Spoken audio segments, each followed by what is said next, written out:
మరి లుక్స్ బాగాలే ఉంటున్నారు సార్. మరి అంటే సినిమా మొత్తంలో ఏమైనా చేంజ్ ఉండొచ్చు కదా సార్. అంటే అప్పుడే అనేస్తే ఎందుకు అనవసరంగా మీకు బ్యాడ్ నేమ్? ఆర్జీవి అనేవాడు ట్రైలర్ చూస్తే ఒక జస్టిఫైకి వస్తాడు. నాకు ట్రైలర్ చూస్తే అలా అనిపించింది. సినిమా గురించి నేను మాట్లాడలేదు. నేను ఓన్లీ ట్రైలర్ గురించే మాట్లాడాను.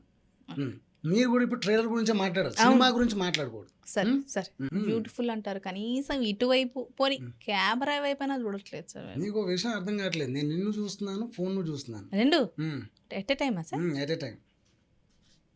ఎట్ టైం చేయాలి కదా. నా చెయ్యిలు రెండు ఉన్నాయి. ఒక చేతిలో ఫోన్ ఉంది, అవును ఒక చేతిలో కప్ ఉంది, అవును నోరు కూడా ఆడిస్తున్నాను. కానీ నువ్వు ఒక నోరు తప్ప ఏం ఆడించట్లేదు. అవును. యా మరి నేను పని చేస్తున్నాను కదా, ఏం చూస్తున్నా సార్? నేను చెప్పను. సార్ మీ ఫేవరెట్ హీరోయిన్ చెప్పండి. అందరికి తెలుసు, మళ్ళీ ఒకసారి. అందరికి తెలిసాక మళ్ళీ ఒకసారి నేను చెప్పడం ఎందుకు? అంటే ఆల్రెడీ మీకు తెలుసు కదా. చాలా రోజులు అయింది కదా సార్, ఏమైనా చెప్పండి, మారింది? మీరే చెప్పండి. ఇప్పుడు నేను మీతో చెప్పేస్తాను. నా ఫేవరెట్ హీరోయిన్ ఎవరు? శ్రీదేవి. మరి తెలిసాక ఎందుకు? ఇప్పుడు సార్, పనికి ఇప్పుడు మాలిన current. ప్రశ్నలు 100 అడగొద్దు. పనికొచ్చే ప్రశ్న ఒకటి అడగాలి. యా ఎప్పుడు చూసారు సార్ అసలు మీరు ఫస్ట్ శ్రీదేవి గారిని? నా కళ్ళు ఆ వంక వెళ్ళినప్పుడు. అది ఎప్పుడు సార్? కొంచెం గుర్తులేదు సార్. శ్రీదేవి అంటారు, ఫేవరెట్ అంటారు, గుర్తులేదా? అది గుర్తు ఉంచుకోవాల్సిన అవసరం లేదు. సార్